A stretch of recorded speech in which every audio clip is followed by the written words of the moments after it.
புதிய தலைமுறையின் நிமிட செய்திகளுக்கு வரவேற்கிறோம். வரவேற்பு மற்றும் விமர்சனத்தை பெற்ற பெட்ரோல் டீசல் விலை ₹2 குறைப்பு. கீழே விழுந்து நெற்றியில் காயமடைந்த மேற்குவங்க மாநில முதலமைச்சர். மேலும் ரஷ்யாவில் இன்று தொடங்கும் அதிபர் தேர்தல் வாக்குப்பதிவு, ₹175 கோடி வசூல் ஈட்டிய மஞ்சுமல் பாய்ஸ் திரைப்படம் என உள்ளூர் முதல் உலகம் வரையிலான செய்திகளை ஒரு நிமிட செய்திகளாக பார்க்கலாம். அடையாறு நதி சீரமைப்பு திட்டத்திற்காக ₹4778 கோடி மதிப்பீட்டில் நிர்வாக நிதி அனுமதி வழங்கி முதலமைச்சர் மு.க.ஸ்டாலின் உத்தரவிட்டுள்ளார். இதுகுறித்து வெளியிடப்பட்டுள்ள அறிக்கையில், சென்னை நதிகள் சீரமைப்பு அறக்கட்டளையின் மூலம் கூவம் நதி மற்றும் அடையாறு நதி சீரமைப்பு திட்டம் செயல்படுத்தப்பட்டு வருகின்றன என குறிப்பிடப்பட்டுள்ளது. இதன் ஒரு பகுதியாக அடையாறு ஆற்றை சீரமைக்கும் பணியை தனியார் பங்களிப்புடன் மேற்கொள்ள கொள்கை அளவிலான அனுமதியை தமிழ்நாடு அரசு கடந்த ஆண்டு வழங்கியது என்று சுட்டிக்காட்டப்பட்டது. அடையாறு ஆற்றில் 70 கிலோமீட்டர் தூரத்துக்கு கழிவுநீர் குழாய் அமைத்து சுத்திகரிப்பு நிலையங்களுக்கு நீர் கொண்டு செல்லப்பட உள்ளது. இதற்கென நாள் ஒன்றுக்கு 110 மில்லியன் லிட்டர் சுத்திகரிப்பு திறன் கொண்ட 14 கழிவுநீர் சுத்திகரிப்பு நிலையங்கள் அமைக்கப்படும். இது தவிர 4 இடங்களில் நடைபாதையுடன் கூடிய பூங்காக்கள் அமைக்கவும் திட்டமிடப்பட்டுள்ளது. இதற்கான பணிகளுக்கு தேவைப்படும் நிதியாக ₹4778 கோடி நிர்வாக ஒப்புதல் வழங்கப்பட்டிருக்கிறது. நாடு முழுவதும் பெட்ரோல் டீசல் விலை லிட்டருக்கு ₹2 குறைக்கப்பட்டுள்ளதாக மத்திய அரசு அறிவித்துள்ளது. சமீபத்தில் சமையல் எரிவாயு சிலிண்டரின் விலை ₹100 குறைத்து மத்திய அரசு அறிவித்திருந்தது.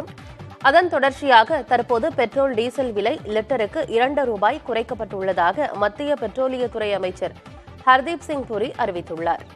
விலை குறைப்பு காலை 6 மணி முதல் அமலுக்கு வந்துள்ளது. சென்னையில் தற்போது பெட்ரோல் விலை ₹100.83 டீசல் விலை ₹92.42 குறைந்துள்ளது. சர்வதேச சந்தையில் நிலவும் கச்சா எண்ணெய் விலை மற்றும் டாலருக்கு நிகரான இந்திய ரூபாயின் மதிப்பு ஆகியவற்றின் அடிப்படையில் பெட்ரோல் மற்றும் டீசல் விலையை எண்ணெய் நிறுவனங்கள் நிர்ணயம் செய்து வருகின்றன.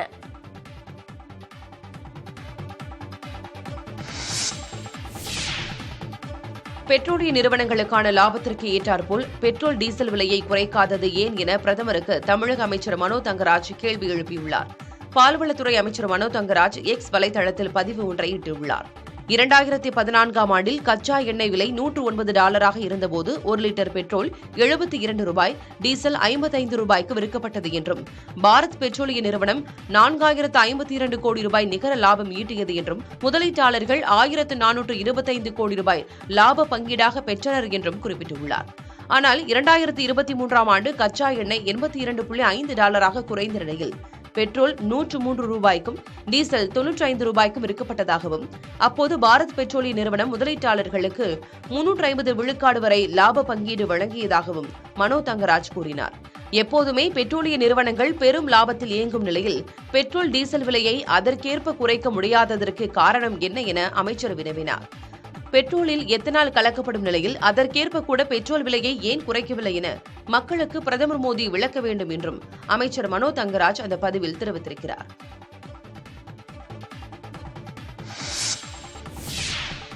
தமிழகத்தில் பாஜகவுக்கு எதிராக பரப்பப்பட்டு வரும் பொய் பிம்பங்கள் வரும் தேர்தலின் போது உடையும் என மாநில பாஜக தலைவர் அண்ணாமலை கூறினார்.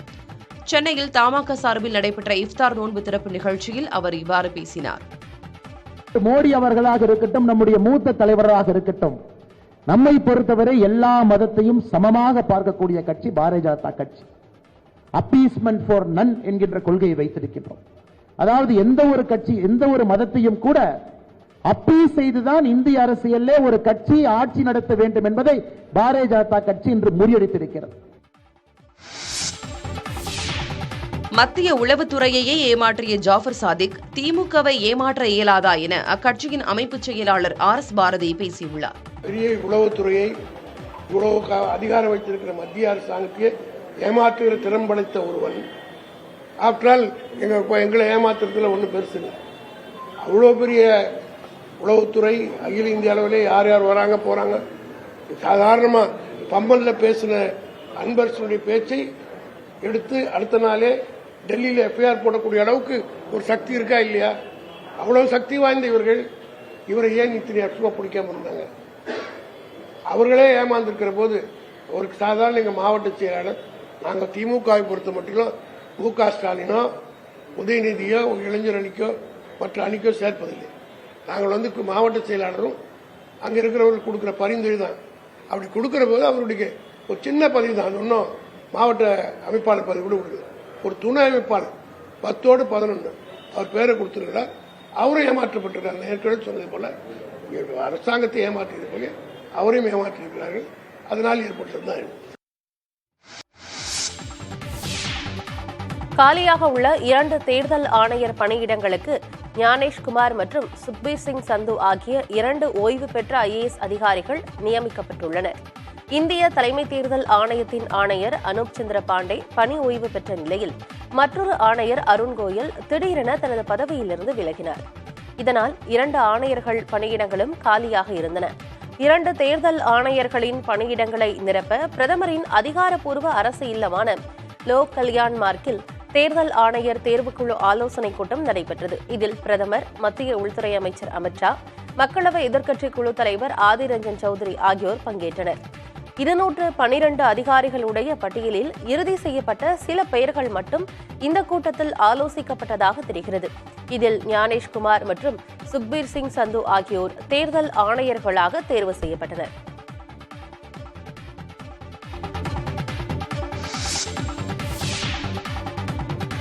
சரத்பவாரின் புகைப்படம், பெயரை பயன்படுத்தக்கூடாது என அஜித் பவாருக்கு உச்சநீதிமன்றம் உத்தரவு பிறப்பித்துள்ளது. கடந்த ஆண்டு சரத்பவாரின் தேசியவாத காங்கிரஸ் கட்சி 2ஆக உடைந்தது. 2 தரப்பும் தேர்தல் ஆணையத்தை அணுகிய நிலையில் அஜித் பவார் தரப்பு தான் உண்மையான தேசியவாத காங்கிரஸ் கட்சி என அங்கீகரித்து கட்சி சின்னத்தையும் ஒதுக்கீடு செய்தது தேர்தல் ஆணையம். தேர்தல் ஆணையத்தின் முடிவை எதிர்த்து சரத்பவார் பிப்ரவரி 13ஆம் தேதி உச்சநீதிமன்றத்தில் மேல்முறையீட்டு மனு தாக்கல் செய்தார். இந்த வழக்கு மீதான விசாரணை உச்சநீதிமன்ற நீதிபதிகள் சூரியகாந்த் மற்றும் KV விஸ்வநாதன் ஆகியோர் அடங்கிய அமர்வில் விசாரணைக்கு வந்தது. விசாரணையின் போது சரத்பவாரின் புகைப்படத்தை அஜித் பவார் தரப்பு பயன்படுத்துவதற்கு சரத்பவார் தரப்பு எதிர்ப்பு தெரிவித்தது. இருதரப்பு வாதங்களை கேட்ட நீதிபதிகள் சரத்பவார் பெயர் மற்றும் புகைப்படத்தை பயன்படுத்த மாட்டோம் என்ற உறுதிமொழியை தாக்கல் செய்யுமாறு அஜித் பவார் தரப்பிற்கு அறிவுறுத்தினர். இதேபோல் கடிகார சின்னத்திற்கு பதிலாக வேறு புதிய சின்னத்தை பயன்படுத்தலாம் என அஜித் பவார் தரப்பிற்கு நீதிபதிகள் வாய்மொழியாக உத்தரவிட்டனர். மேற்குவங்க முதலமைச்சர் மம்தா பானர்ஜி கீழே விழுந்து நெற்றியில் காயம் ஏற்பட்ட நிலையில் அவரது உடல்நிலை சீராக உள்ளதாக மருத்துவமனை நிர்வாகம் தெரிவித்திருக்கிறது. மேற்குவங்க முதலமைச்சர் மம்தா பானர்ஜி தனது வீட்டில் கீழே விழுந்ததில் நெற்றி மற்றும் மூக்கில் பலத்த காயம் ஏற்பட்டது. உடனடியாக கொல்கத்தாவில் உள்ள SSKM மருத்துவமனையில் அனுமதிக்கப்பட்டார். அவரது நெற்றி மற்றும் மூக்கிலிருந்து ரத்தம் வடிந்த நிலையில் நெற்றியில் தையல் இடப்பட்டது. தொடர்ந்து அவருக்கு ஸ்கேன் உள்ளிட்ட ஆய்வுகள் செய்யப்பட்டதில் அவருக்கு நினைவாற்றலுக்கு எந்த பிரச்சனையும் இல்லை என்றும் அவரது உடல்நிலை மற்றும் மனநிலை சீராக இருப்பதாகவும் மருத்துவர்கள் தெரிவித்தனர். இருப்பினும் ஒருநாள் மருத்துவ கண்காணிப்பில் இருக்க மருத்துவர்கள் வலியுறுத்திய போது அவர் வீடு செல்ல விருப்பம் தெரிவித்ததால் சிகிச்சை முடிந்து வீடு திரும்பினார். மருத்துவ ஆய்வில் அவரை பின்னால் இருந்து ஏதோ தள்ளி இருக்கலாம் என குறிப்பிடப்பட்டது. முன்னதாக மம்தா பானர்ஜி காயமடைந்தது குறித்து அறிந்த பிரதமர் நரேந்திர மோடி, தமிழக முதலமைச்சர் MK ஸ்டாலின், காங்கிரஸ் தலைவர் மல்லிகார்ஜுன் கார்கே உள்ளிட்ட தலைவர்கள் மம்தா விரைவில் நலம் பெற வேண்டுவதாக தெரிவித்திருந்தனர். மேற்கு வங்க ஆளுநர் ஆனந்த போஸ் மருத்துவமனைக்கு நேரில் சென்று மம்தா உடல்நலம் குறித்து கேட்டறிந்தார். பேடிஎம் நிறுவனம் 3ஆம் தரப்பு செயலி என்ற அடிப்படையில் தொடர்ந்து பண பரிவர்த்தனை சேவை வழங்க அனுமதி அளிக்கப்பட்டுள்ளது. பேடிஎம் பேமெண்ட்ஸ் வங்கி விதிகளை மீறிய புகாரில் மார்ச் 15ஆம் தேதியுடன் பண பரிவர்த்தனைகளை நிறுத்திக் கொள்ள ரிசர்வ் வங்கி உத்தரவிட்டிருந்தது. இதன் தொடர்ச்சியாக பேடிஎம் நிறுவனத்தின் UPI எனப்படும் செயலி அடிப்படையிலான பண பரிவர்த்தனை சேவைகளும் பாதிக்கும் நிலை ஏற்பட்டது. இந்நிலையில் 3ஆம் தரப்பு செயலி சேவை வழங்குனர் என்ற அடிப்படையில் பண பரிவர்த்தனை சேவைகளை தொடர்ந்து வழங்க பேடிஎம் நிறுவனத்தின் தாய் நிறுவனமான 197 கம்யூனிகேஷன் நிறுவனத்திற்கு தேசிய பணப்பட்டுவாடா ஆணையம் அனுமதி அளித்துள்ளது. இதன் மூலம் பேடிஎம் செயலி மூலம் வாடிக்கையாளர்கள் தொடர்ந்து பண பரிவர்த்தனைகளை மேற்கொள்ள முடியும். பாரத ஸ்டேட் வங்கி, ஆக்சிஸ் வங்கி, HDFC வங்கி, YES வங்கி வாயிலாக தொடர்ந்து இச்சேவையை பேடிஎம் வழங்கும். எனினும் ஏற்கனவே ரிசர்வ் வங்கி அறிவித்தபடி பேடிஎம் பேமெண்ட்ஸ் வங்கி இன்றுடன் தனது பணிகளை நிறுத்திக் கொள்ள உள்ளது. பேடிஎம் பேமெண்ட்ஸ் வங்கி ஃபாஸ்டாக் பயன்படுத்துபவர்களும் தங்கள் கணக்கை மார்ச் 15ஆம் தேதிக்கு முன்பே வேறு வங்கிக்கு மாற்றிக்கொள்ள வேண்டும் என தேசிய நெடுஞ்சாலை ஆணையமும் ஏற்கனவே கூறியிருந்தது. சென்னை அருகே லேசான நில அதிர்வு உணரப்பட்டுள்ளதாக தேசிய நில அதிர்வு மையம் தெரிவித்துள்ளது. திருப்பதியிலிருந்து கிழக்கு வடகிழக்கு திசையில் 58 கிலோமீட்டர் தொலைவில் இந்த நில அதிர்வு உணரப்பட்டதாக தேசிய நில அதிர்வு மையம் தெரிவித்துள்ளது. 10 கிலோமீட்டர் ஆழத்தில் ஏற்பட்ட இந்த நில அதிர்வு ரிக்டர் அளவுகோலில் 3.9 பதிவாகியிருப்பதாக தெரிவிக்கப்பட்டுள்ளது. கிழக்காசிய நாடான ஜப்பானில் 6 என்ற ரிக்டர் அளவில் சக்தி வாய்ந்த நிலநடுக்கம் ஏற்பட்டதை தொடர்ந்து சென்னை அருகே இந்த நில அதிர்வு உணரப்பட்டுள்ளதாக கூறப்படுகிறது. தமிழக ரசிகர்கள் மத்தியில் நல்ல வரவேற்பை பெற்ற திரைப்படமாக உருவெடுத்திருக்கிறது மஞ்சுமல் பாய்ஸ். தற்போது இந்த படம் 175 கோடி ரூபாய் வசூலை கடந்து திரையரங்குகளில் ஓடிக்கொண்டிருக்கிறது. மலையாள படம் ஒன்று உலகளவில் அதிக வசூலை ஈட்டுவது இதுவே முதல் முறை என படக்குழுவினர் சமூக தளத்தில் பதிவிட்டு மகிழ்ச்சி தெரிவித்துள்ளனர். கடந்த பிப்ரவரி 22ஆம் தேதி திரையரங்குகளில் வெளியான இந்த படத்தை இயக்குநர் சிதம்பரம் இயக்கியுள்ளார். சோபின் ஷாஹிர், ஸ்ரீநாத் பாஷி, பாலு வர்கீஸ் உள்ளிட்ட பலர் நடித்துள்ள இந்த படத்துக்கு சுஷின் ஷியாம் இசையமைத்திருக்கிறார்.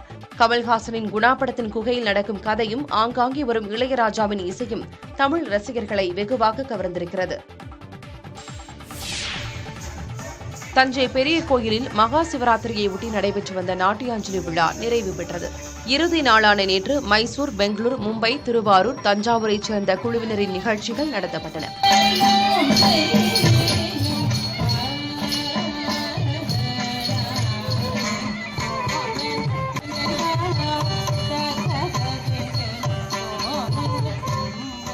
இதனை ஏராளமானோர் கலந்து கொண்டு கண்டு ரசித்தனர். கடந்த 8ஆம் தேதி தொடங்கிய நாட்டியாஞ்சலி விழா 7 நாட்களாக நடைபெற்று வந்தன. முதல் நாள் அரசு விழாவாக பரதநாட்டியம் உட்பட பட்டிமன்ற நிகழ்ச்சிகள் நடத்தப்பட்டன. அதனைத் தொடர்ந்து நாட்டியாஞ்சலி சார்பில் நிகழ்ச்சிகள் நடத்தப்பட்டு வந்தன.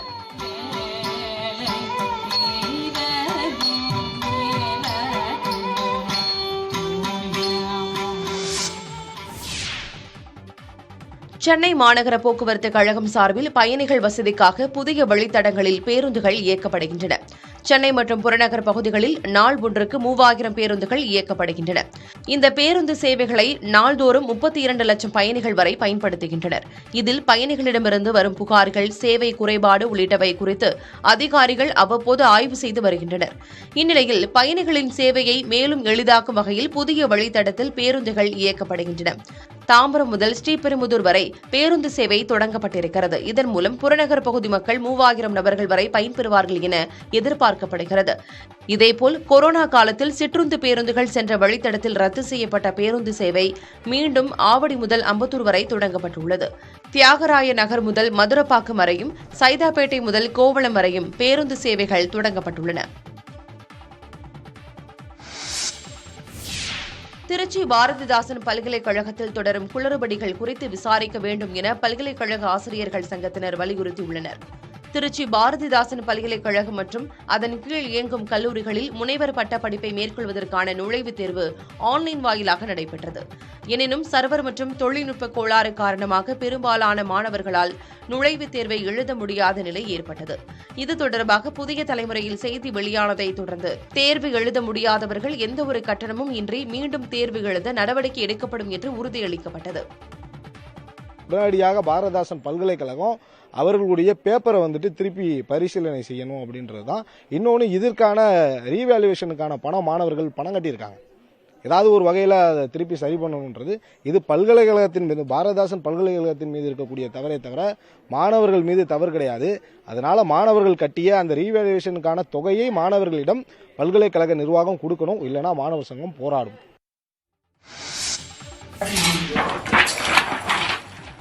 தங்களுக்கும் குடியுரிமை சட்டமா என்ற பதாகைகளோடு மதுரையில் வளர்ப்பு நாய்கள் சாலையில் நின்ற காட்சி இணையத்தில் பகிரப்பட்டு வருகிறது.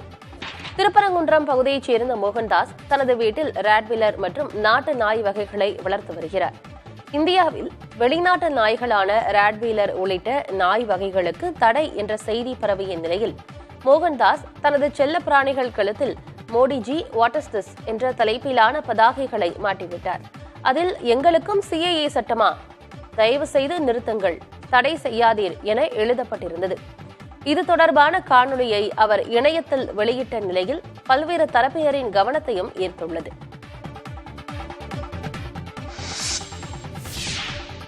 இலங்கை தமிழர்கள் வசிக்கும் அகதிகள் முகாம்களில் பிறந்தவர்கள் குடியுரிமை கோரினால் சட்டத்திற்குட்பட்டு பரிசீலித்து முடிவெடுக்க வேண்டும் என மத்திய அரசுக்கு சென்னை உயர்நீதிமன்றம் உத்தரவிட்டுள்ளது. வழக்கறிஞர் ரவிக்குமார் என்பவர் தாக்கல் செய்த மனுவில் இலங்கை தமிழர் அகதிகள் முகாம்களில் பிறந்தவர்களுக்கு இந்திய குடியுரிமை வழங்க உத்தரவிட வேண்டும் என தெரிவித்திருந்தார். தலைமை நீதிபதி கங்காபூர்வாலா, நீதிபதி பரத சக்கரவர்த்தி ஆகியோர் அமர்வில் விசாரணைக்கு வந்தபோது இந்த மனு பொதுப்படையாக உள்ளதாகவும் முகாமில் இருப்பவர்கள் குறித்த விவரங்கள் இல்லாமல் தாக்கல் செய்யப்பட்டுள்ளதாகவும் நீதிபதிகள் குறிப்பிட்டனர். குடியுரிமை பெறாததால் பாதிக்கப்பட்டதாக விண்ணப்பித்தால் அதை சட்டத்திற்குட்பட்டு பரிசீலித்து முடிவெடுக்க உத்தரவிட்டு வழக்கை நீதிபதிகள் முடித்து வைத்தனர். கர்நாடக மாநிலம் மைசூரு குடகு மக்களவைத் தொகுதியில் மன்னர் பரம்பரையைச் சேர்ந்த யதுவீர் கிருஷ்ணதத்த சாம்ராஜை பாஜக தனது வேட்பாளராக அறிவித்திருக்கிறது. இந்நிலையில் கருத்து தெரிவித்துள்ள அத்தொகுதியின் தற்போதைய எம்பி பிரதாப் சிம்ஹா, மக்கள் பிரதிநிதிகள் எல்லோரையும் போல மகாராஜாவும் செயல்பட்டால் தனக்கு மகிழ்ச்சியே என கூறினார். மக்கள் பிரதிநிதியாக இருப்பவர்களிடம் குப்பை அள்ளவில்லை என்பது போன்ற புகார்கள் குவியும்.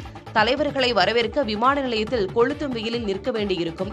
மூத்த தலைவர்கள் இருக்கும்போது சில நேரங்களில் தரையில் கூட அமர வேண்டியிருக்கும் என பிரதாப் சிம்ஹா தெரிவித்திருக்கிறார். இப்படிப்பட்ட சூழல்களை மகாராஜா சந்திப்பார் என்றால் அதில் தனக்கு மகிழ்ச்சியே என்றும் பிரதாப் சிம்ஹா கூறினார்.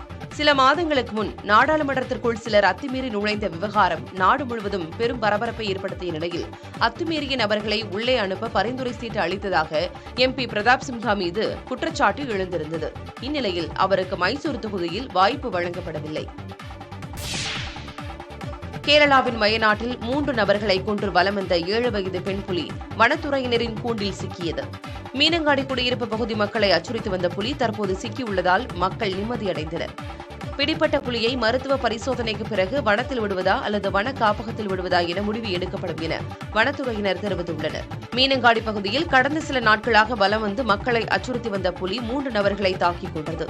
எனவே புலியை உடனடியாக பிடிக்க பொதுமக்கள் தொடர் போராட்டம் நடத்தி வந்த நிலையில் வனத்துறையினர் நடவடிக்கை மேற்கொண்டு கூண்டு வைத்து புலியை பிடித்துள்ளனர்.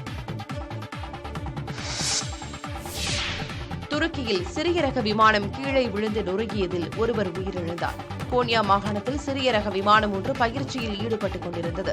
அப்போது திடீரென விமானம் விழுந்து நொறுங்கியது. இதனால் அந்த பகுதியில் வெடிப்பு ஏற்பட்டு தீப்பற்றியது. இந்த விபத்தில் விமானம் சீர் செய்யும் பணியில் இருந்த ஒருவர் உயிரிழந்தார். விமானி விமானத்திலிருந்து வெளியேறியதால் சிறு காயங்களோடு உயிர் தப்பினார். இந்த விபத்து குறித்து அந்நாட்டு விமானத்துறை விசாரணை நடத்தி வருகிறது. விமானி கட்டுப்பாட்டை இழந்தாரா, விமானத்தில் ஏதேனும் கோளாறா அல்லது வேறு எதுவும் உள்நோக்கம் காரணமா என விசாரணை நடத்தப்பட்டு வருகிறது.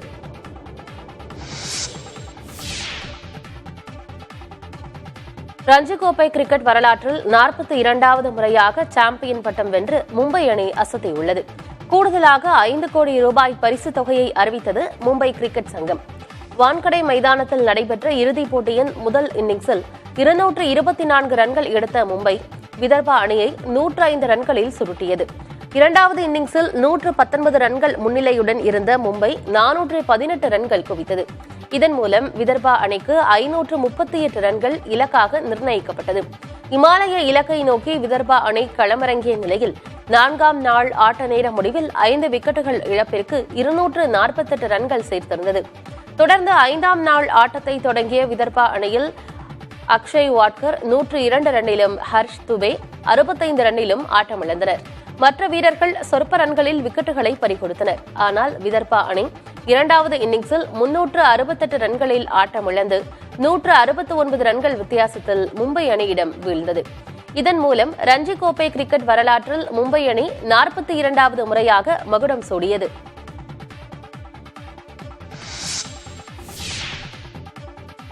லவ்வர் திரைப்படம் மார்ச் 27ஆம் தேதி ஹாட்ஸ்டார் OTT தளத்தில் வெளியாக உள்ளது. பிரபுராம் வியாஸ் இயக்கத்தில் உருவான இத்திரைப்படத்தில் மணிகண்டன், நிகிலா சங்கர், ஸ்ரீ கௌரி பிரியா உள்ளிட்டோர் நடித்துள்ளனர். திரையரங்க வெளியீட்டில் கவனம் பெற்ற இந்த திரைப்படம் வசூல் ரீதியாகவும் விமர்சன ரீதியாகவும் வெற்றி பெற்றது. OTT வெளியீட்டிலும் இத்திரைப்படம் தனி கவனம் பெறும் என படக்குழு நம்பிக்கை தெரிவித்துள்ளது. மதுரை எய்ம்ஸ் மருத்துவக் கல்லூரி கட்டுமான பணிகள் 33 மாதங்களில் முடிக்கப்படும் என பணிகளை மேற்கொண்டுள்ள L&T நிறுவனம் தெரிவித்துள்ளது. மதுரையில் மருத்துவக் கல்லூரி மற்றும் 720 படுக்கை வசதி கொண்ட மருத்துவமனையை கட்டுவதற்கு அகில இந்திய மருத்துவ அறிவியல் கழகத்திடம் ஒப்பந்தத்தை பெற்றுள்ளதாக L&T நிறுவனம் தெரிவித்துள்ளது. இந்த கட்டுமான பணிகளில் 720 படுக்கைகள் கொண்ட மருத்துவமனை, 150 படுக்கைகள் கொண்ட தொற்றுநோய் தடுப்பு மையம், 30 படுக்கைகள் கொண்ட ஆயுஷ் பகுதி, 150 இருக்கைகள் கொண்ட மருத்துவக் கல்லூரி, செவிலியர் கல்லூரி, 750 இருக்கைகள் கொண்ட அரங்கம், தங்கும் விடுதிகள் மற்றும் குடியிருப்பு வசதிகள் உள்ளன. மொத்தம் 2.1 மில்லியன் சதுர அடியில் கட்டப்படும் இந்த திட்டம் 33 மாதங்களில் முடிக்கப்படும். 1978 கோடி ரூபாய் மதிப்பிலான இந்த திட்டத்தின் முன் கட்டுமான பணிகள் தோப்பூர் தளத்தில் வாஸ்து பூஜையுடன் தொடங்கியுள்ளது.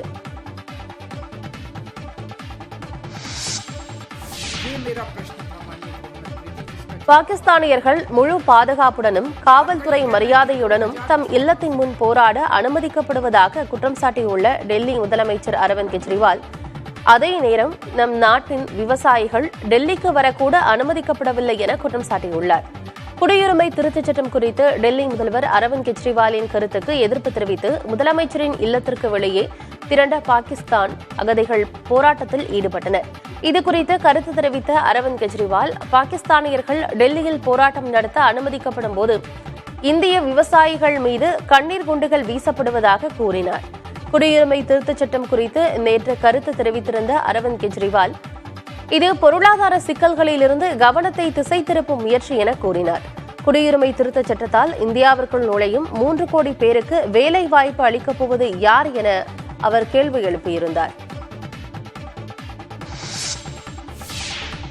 குலசேகரப்பட்டினம் ராக்கெட் ஏவுதளத்தில் படித்த உள்ளூர் இளைஞர்களுக்கு வேலைவாய்ப்பில் முன்னுரிமை வழங்க வேண்டும் என அமைச்சர் அனிதா ராதாகிருஷ்ணன் வேண்டுகோள் வைத்திருக்கிறார்.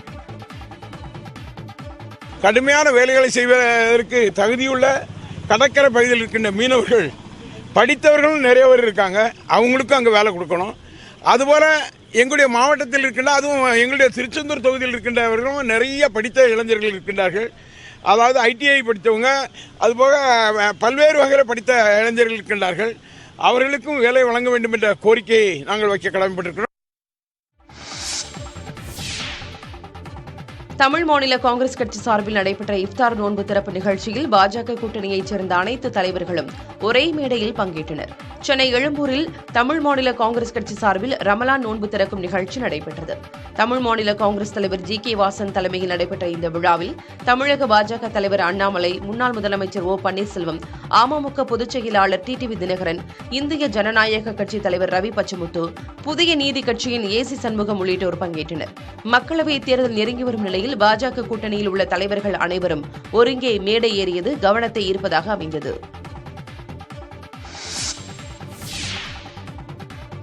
பாஜக சிறுபான்மையினருக்கு எதிரான கட்சி என்று பொய் பிரச்சாரம் நடந்து வருவதாக அமமுக பொதுச் செயலாளர் TTV தினகரன் தெரிவித்திருக்கிறார். தமாக சார்பில் சென்னையில் நடைபெற்ற ரமலான் நோன்பு திறப்பு நிகழ்ச்சியில் அவர் இவ்வாறு பேசினார்.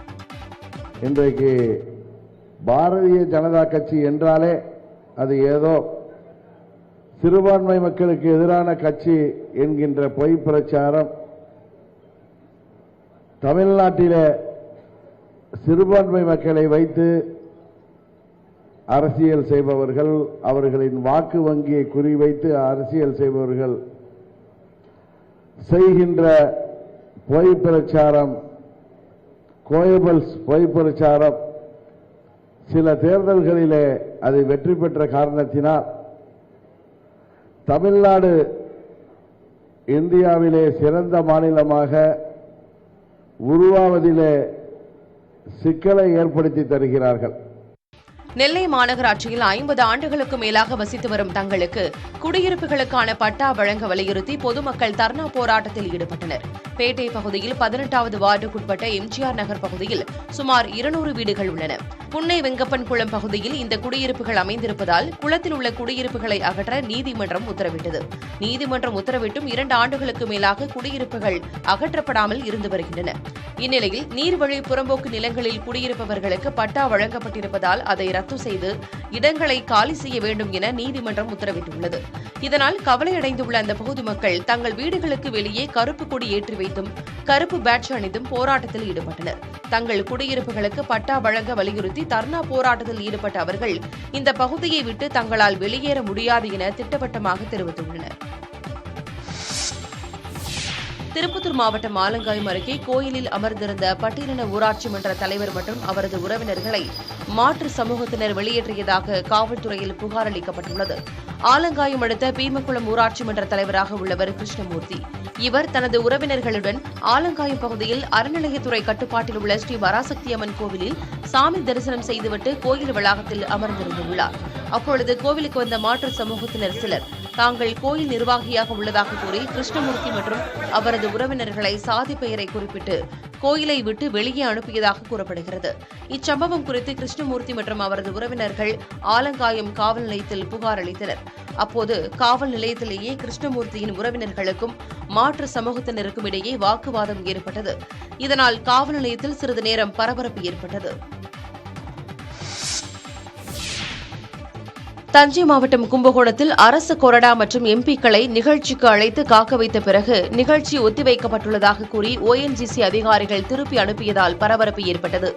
கும்பகோணம் ரயில் நிலையத்திற்கு ONGC சார்பில் இலவச பேட்டரி கார் வழங்கும் நிகழ்ச்சிக்கு தமிழக அரசின் தலைமை கொறடா கோவி செழியன், MP ராமலிங்கம் உள்ளிட்டோர் அழைக்கப்பட்டிருந்தனர். நீண்ட நேரமாகியும் நிகழ்ச்சி தொடங்கப்படாமல் இருந்ததால் ONGC அதிகாரிகளிடம் அரசு கொறடா மற்றும் MP-யின் உதவியாளர்கள் கேட்டிருக்கின்றனர். அப்போது பேட்டரி கார் மாலையில்தான் திருச்சியில் இருந்து வருவதாகவும், எனவே நிகழ்ச்சியை மாலை 5 மணிக்கு ஒத்திவைப்பதாகவும் அதிகாரிகள் தெரிவித்துள்ளனர். இதனையடுத்து அழைத்துவிட்டு அவமதிப்பு செய்வதாக கூறி ONGC அதிகாரிகளிடம் அரசு கொறடா மற்றும் MP-க்கள் கோபத்தை வெளிப்படுத்திவிட்டு புறப்பட்டுச் சென்றனர். இதனால் கும்பகோணம் ரயில் நிலையத்தில் சிறிது நேரம் பரபரப்பு ஏற்பட்டது. அண்டார்டிகாவில் பறவை காய்ச்சல் பரவும் அபாயம் உள்ளதாக அறிவியலாளர்கள் தெரிவித்துள்ளனர். பெண்குயின்களுக்கு பறவை காய்ச்சல் ஏற்படும் நிலையில் அந்த இனமே அழியக்கூடும் என்று அவர்கள் எச்சரிக்கை விடுத்துள்ளனர். அண்டார்டிகாவில் H5N1 ஏவியன் ஃப்ளூ வைரஸ் முதல் முறையாக கடந்த மாதம் கண்டறியப்பட்டது. இதனைத் தொடர்ந்து அந்த பகுதியில் அறிவியல் ஆய்வாளர்கள் தொடர்ந்து ஆராய்ச்சியில் ஈடுபட்டு வருகின்றனர். கடற்பறவைக்கு பறவை காய்ச்சல் ஏற்பட்டதன் மூலமாக பெண்குயின்களுக்கும் அந்த வைரஸ் பரவக்கூடும் என பறவை ஆய்வாளர்கள் அஞ்சுகின்றனர். இந்திய கிரிக்கெட் வீரர் ஸ்ரேயாஸ் ஐயர் மீண்டும் காயமடைந்துள்ளார். இந்தியாவின் மிடில் ஆர்டர் பேட்டர் ஸ்ரேயஸ் முதுகில் காயம் ஏற்பட்டு பல்வேறு போட்டிகளை விளையாடும் வாய்ப்பை இழந்தார். உலக கோப்பைக்கு பிறகு அவரது பேட்டிங் மோசமானதாக இருந்த நிலையில் ரஞ்சி உள்ளிட்ட உள்ளூர் போட்டிகளில் விளையாட BCCI அவரை நிர்பந்தித்தது. அதன்படி ரஞ்சி கோப்பையில் தனது மும்பை அணிக்காக அவர் விளையாடினார். இறுதிப் போட்டியின் கடைசி நாளில் அவருக்கு மீண்டும் முதுகில் காயம் ஏற்பட்டுள்ளது. 16ஆம் தேதிதான் அவரது உடல்நிலை குறித்து அறிய முடியும் என தெரிவிக்கப்பட்டிருக்கிறது. இதனால் IPL தொடரில் அவர் விளையாடுவது சந்தேகமாகியுள்ளது. கொல்கத்தா நைட் ரைடர்ஸ் அணியின் கேப்டனாக ஸ்ரேயாஸ் உள்ளார். பாகுபலி பிரபாஸ் இயக்குனர் லோகேஷ் கனகராஜுடன் இணைய இருப்பதாக தகவல் வெளியாகியுள்ளது. பாகுபலி படம் மூலம் இந்திய சினிமா ரசிகர்களின் இதயங்களில் இடம் பிடித்தவர் பிரபாஸ். அண்மையில் வெளியான இவரின் சலார் திரைப்படம் வசூல் ரீதியாக வெற்றி பெற்றது. இவர் லோகேஷ் கனகராஜின் இயக்கத்தில் நடிக்க இருப்பதாகவும், இதனை கன்னட சினிமாவைச் சேர்ந்த நிறுவனம் தயாரிக்க இருப்பதாகவும் தெரிகிறது. தமிழ் சினிமாவின் முன்னணி இயக்குநராக உள்ள லோகேஷ் கனகராஜ் 5ற்கும் மேற்பட்ட படங்களை கைவசம் வைத்துள்ளார் என்பது குறிப்பிடத்தக்கது. கரும்பு விவசாயி சின்ன விவகாரத்தில் நாம் தமிழர் கட்சி தொடர்ந்த மேல்முறையீட்டு மனுவை உச்சநீதிமன்றம் இன்று விசாரிக்கிறது. நாம் தமிழர் கட்சி கடந்த தேர்தல்களில் போட்டியிட்ட கரும்பு விவசாயி சின்னத்தை கர்நாடகாவைச் சேர்ந்த வேறு ஒரு அரசியல் கட்சிக்கு தேர்தல் ஆணையம் ஒதுக்கீடு செய்தது. அங்கீகரிக்கப்படாத கட்சி என்பதாலும் சின்னத்தை மிக தாமதமாக கோரியதாலும் நாம் தமிழர் கட்சிக்கு சின்னம் ஒதுக்கீடு செய்யப்படவில்லை என தேர்தல் ஆணையம் விளக்கமளித்துள்ளது. இதற்கு எதிராக நாம் தமிழர் கட்சி டெல்லி உயர்நீதிமன்றத்தில் தாக்கல் செய்த மனு தள்ளுபடி செய்யப்பட்டது. இந்நிலையில் நாம் தமிழர் கட்சி உச்சநீதிமன்றத்தில் மேல்முறையீடு செய்தது. முதலில் வரும் கட்சிக்கே முன்னுரிமை என்ற அடிப்படையில் சின்னம் தேர்தல் ஆணையத்தின் நடைமுறை விதிகள் சட்டவிரோதமானது என வாதிட்டு மனு தாக்கல் செய்யப்பட்டுள்ளது. இந்த மனு மீதான விசாரணை உச்சநீதிமன்ற தலைமை நீதிபதி அடங்கிய 3 நீதிபதிகள் கொண்ட அமர்வில் 9வது வழக்காக விசாரணைக்கு பட்டியலிடப்பட்டுள்ளது.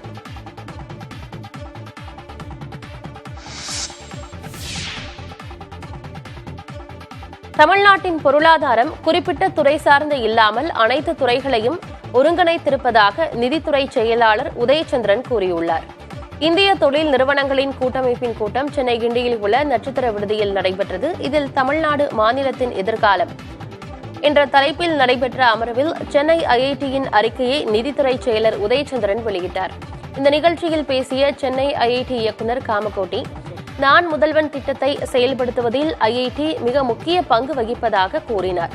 சிறு குறு நிறுவனங்களை ஊக்குவிக்கும் போது தமிழகம் 1 டிரில்லியன் பொருளாதாரத்தை விரைவில் சென்றடையும் என தெரிவித்தார். தொடர்ந்து பேசிய நிதித்துறை செயலாளர் உதயச்சந்திரன், அனைத்தையும் உள்ளடக்கியதாக பட்ஜெட் தாக்கல் செய்யப்பட்டுள்ளதாக கூறினார். புதுப்பிக்கத்தக்க எரிசக்தி துறையில் தமிழகம் நாட்டிலேயே முதலிடத்தில் இருப்பதாக தெரிவித்தார்.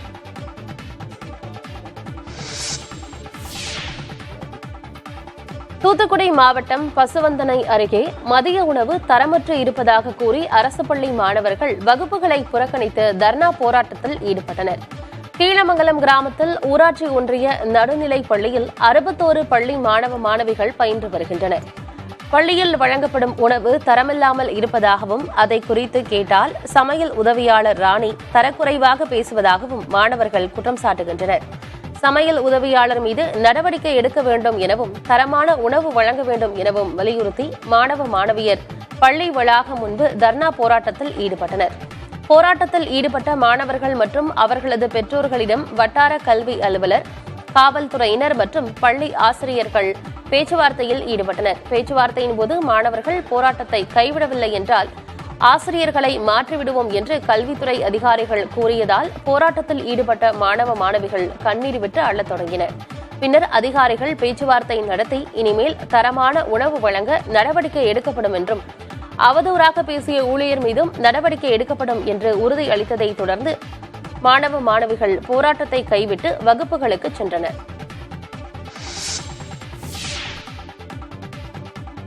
எடப்பாடி பழனிசாமிக்கு எதிராக தேர்தல் ஆணையத்தால் வழங்கப்பட்ட புகார் மனுக்கள் மீது நோட்டீஸ் அனுப்பி நடவடிக்கை எடுக்க உத்தரவிடக் கோரி டெல்லி உயர்நீதிமன்றத்தில் புகழேந்தி தாக்கல் செய்த மனு மீது டெல்லி உயர்நீதிமன்றம் நாளை உத்தரவு பிறப்பிக்கிறது. நீதிபதி சச்சின் தத்தா அமர்வில் நடைபெற்ற விசாரணையின் போது புகழேந்தி தரப்பில் பல்வேறு வாதங்கள் முன்வைக்கப்பட்டன. அதிமுக பெயர் மற்றும் இரட்டை இலை சின்னத்தை எடப்பாடி பழனிசாமி தரப்பு பயன்படுத்த அனுமதிக்கக்கூடாது உள்ளிட்ட பல்வேறு கோரிக்கைகளை தனித்தனி புகார் மனுக்களாக தேர்தல் ஆணையத்தால் வழங்கியிருப்பதாக குறிப்பிடப்பட்டது. ஆனால் அந்த புகார்கள் மீது தேர்தல் ஆணையம் தற்போது வரை எந்த நடவடிக்கையும் எடுக்கவில்லை. அந்த மனுக்கள் மீது தேர்தல் ஆணையம் நடவடிக்கை எடுக்க உத்தரவிட வேண்டும் என கோரிக்கை முன்வைக்கப்பட்டது. தற்போது அதிமுக 2 அணிகளாக உள்ளதா என நீதிபதி கேள்வி எழுப்பிய போது பதிலளித்த எடப்பாடி பழனிசாமி தரப்பு வழக்கறிஞர், எந்த அணிகளும் அதிமுகவில் இல்லை எனவும் பெரும்பான்மை அடிப்படையில் அதிமுக கட்சிக்கோ சின்னத்துக்கோ எந்த பிரச்சனையும் இல்லை என்றும் எடப்பாடி பழனிசாமி தரப்பில் தெரிவிக்கப்பட்டது.